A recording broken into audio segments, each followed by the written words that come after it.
Before steel crossed Osaka Bay, engineers first had to understand what lay beneath. The route looked straightforward on maps, but the seabed concealed a deeper problem. This bridge must cross unstable marine ground. Japan planned a 3.75-kilometer road and rail bridge linking its new offshore airport. Near the surface, engineers found deep deposits of weak, compressible marine sediment.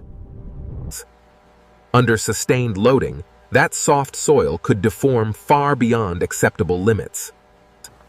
Every pier also faced waves, currents, saltwater corrosion, and constant coastal wind.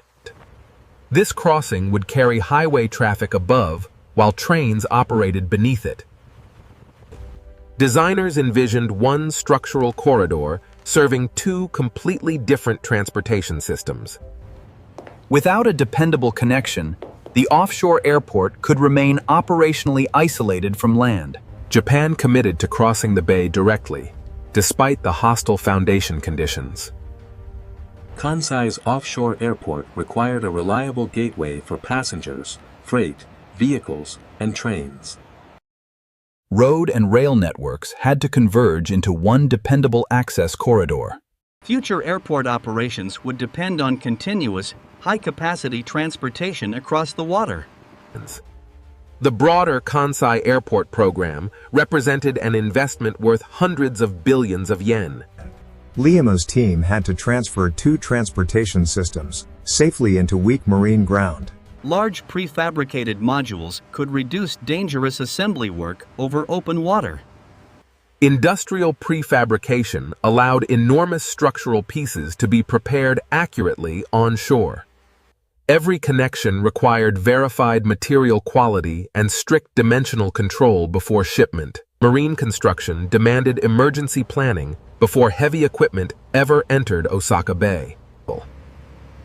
Before construction, engineers still had to prove the bay could support their design. Geotechnical crews drilled directly through the seabed along the future pier locations. Layer by layer, recovered cores revealed exactly what each foundation would encounter. Laboratory compression testing quantified how severely the weak sediments could settle under load. Foundation conditions changed across the route, requiring location-specific engineering decisions. A shallow foundation could settle unevenly and destroy the bridge's required alignment. The solution was to bypass weak sediment using deep steel pipe pile foundations. Some steel piles approached 100 meters long and roughly 1.2 meters wide. Long pile sections required straight, continuous welds and exact dimensional control. Ultrasonic inspection searched for hidden defects before the piles disappeared underwater. Protective coatings prepared exposed steel for decades of aggressive saltwater conditions. Installing these foundations required pile-driving machinery nearly as massive as the bridge itself. Tugboats first stabilized the construction vessel against waves, wind, and coastal current. Foundation geometry demanded controlled positioning far more precise than ordinary marine navigation.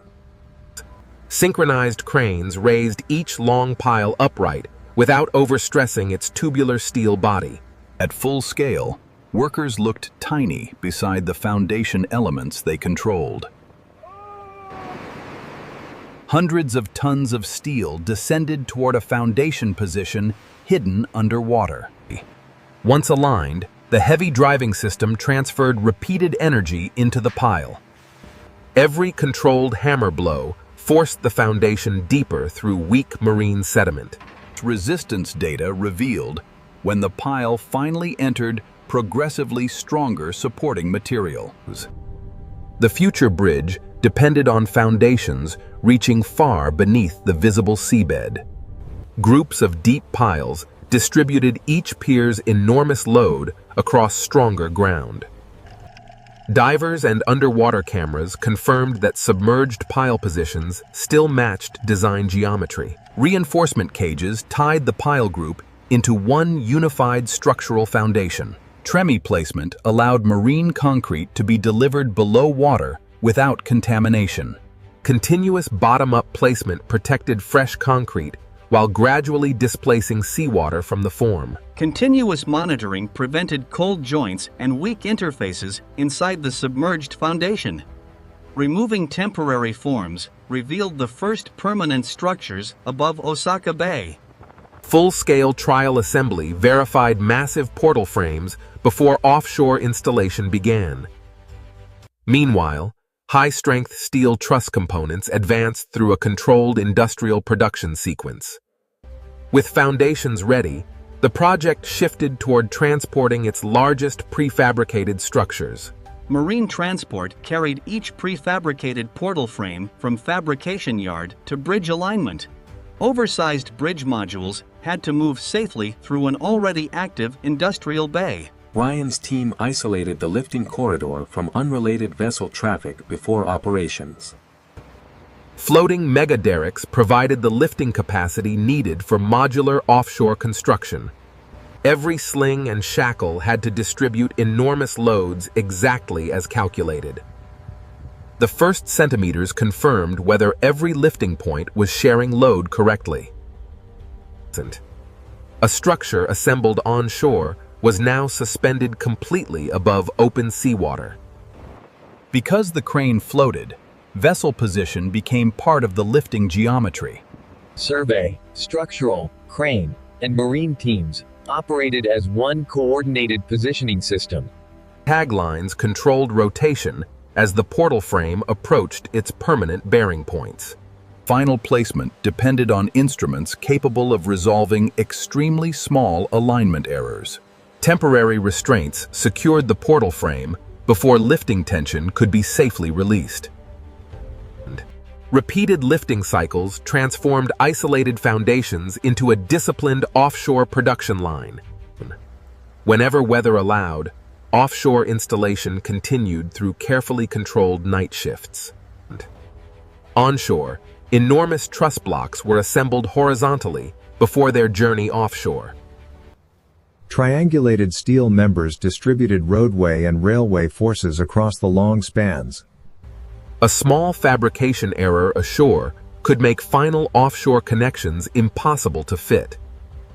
Multi-axle transporters moved completed truss modules carefully from assembly yard to waterfront. The completed bridge truss now began its controlled marine journey toward Osaka Bay. Each delivery extended the emerging bridge farther toward the offshore airport island. Multiple lift points limited bending as the long truss left its transport supports.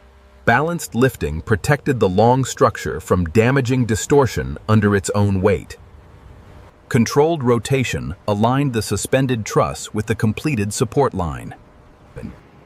Every successful placement closed another major gap across the developing marine crossing. As spans lengthened, the remaining tolerance for positioning error became increasingly unforgiving. Before the next major lift, wind conditions began moving toward operational limits. The lift could proceed only while wind and wave motion remained controllable. Once thousands of tons became suspended, abandoning the lift would become increasingly difficult. Jacka's team rechecked every mechanical connection before transferring the truss into suspension. Rising gusts forced Ryan to remove unnecessary personnel from exposed work platforms. The critical lift began smoothly as all 4 cable groups accepted load. Now the entire truss depended on controlled forces within the floating lifting system. A passing swell shifted the floating crane and moved the suspended span laterally. Live survey data showed the connection moving outside its permitted alignment tolerance.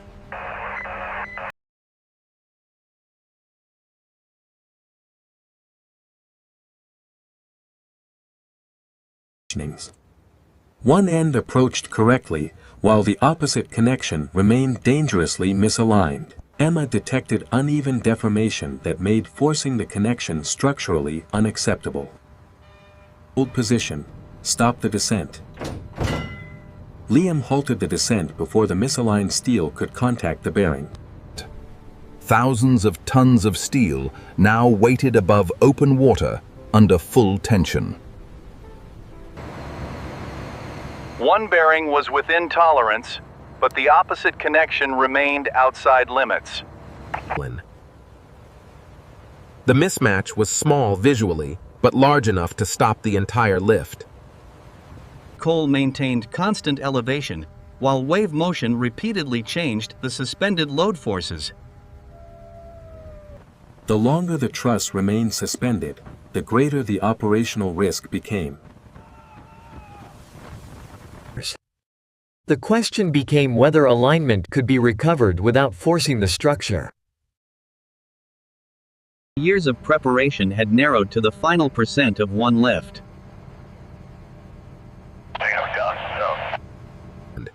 Forcing the fit could transfer damaging unintended loads into bearings and truss members. Jack proposed rebalancing the load while correcting the crane barge's heading. Crane geometry and vessel movement would have to be corrected together.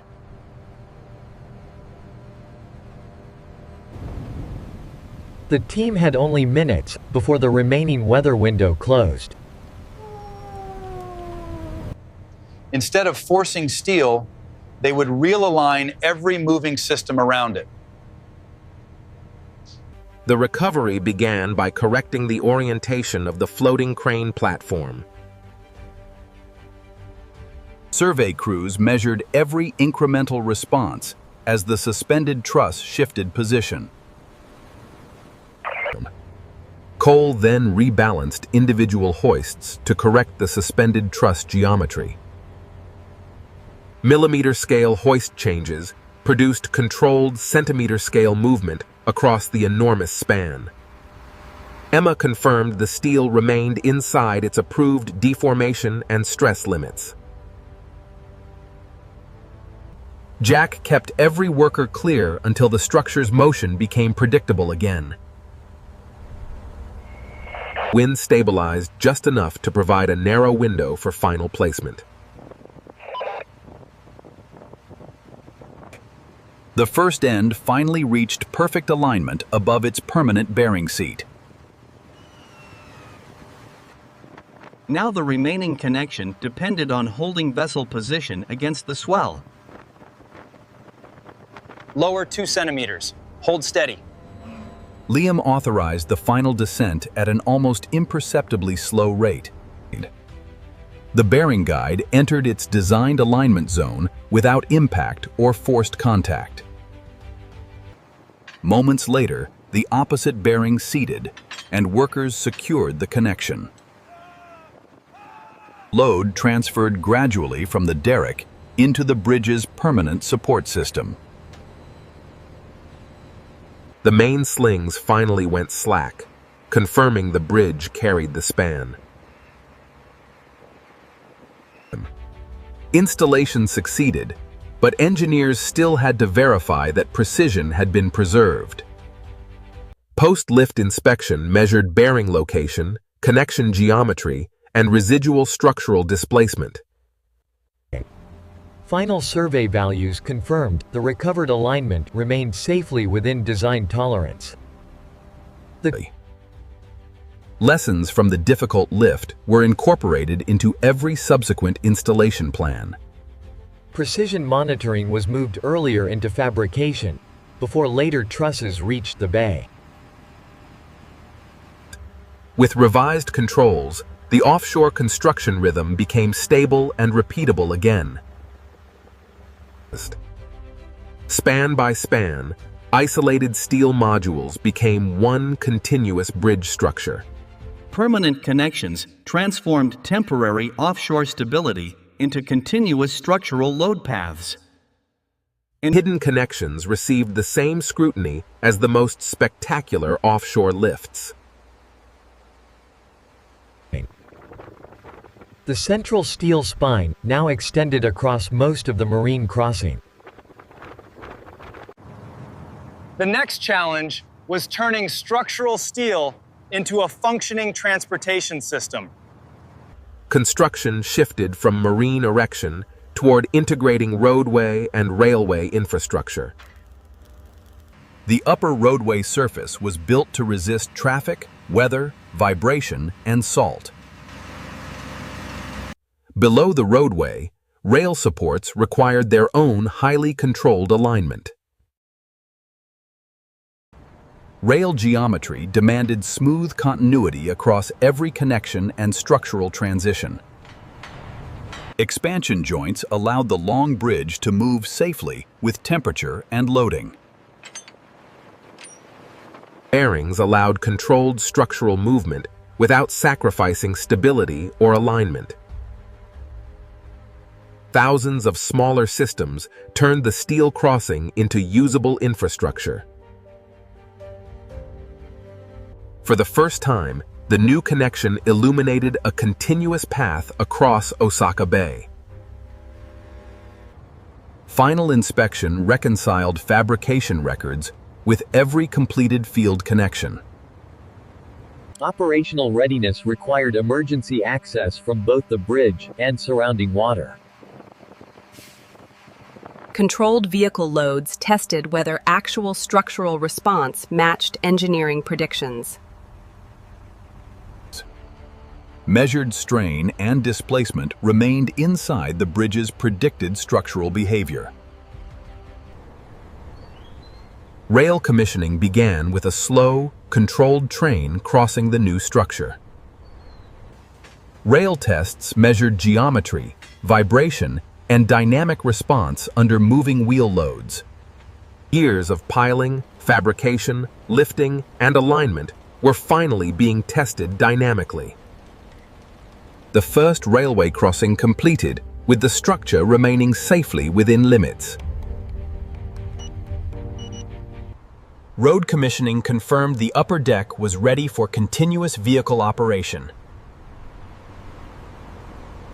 A line once drawn across open water had become a permanent transportation gateway.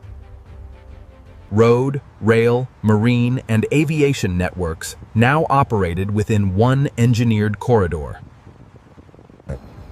The bridge transformed the offshore airport into a directly connected national transportation hub.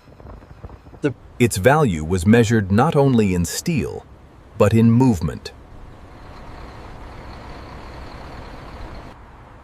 Most travelers never see the hidden engineering carrying every journey beneath them.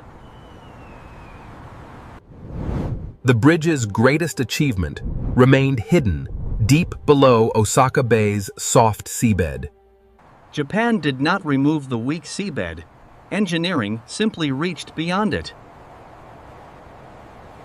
Skygate Bridge proved ambition and precision can transform open water into connection.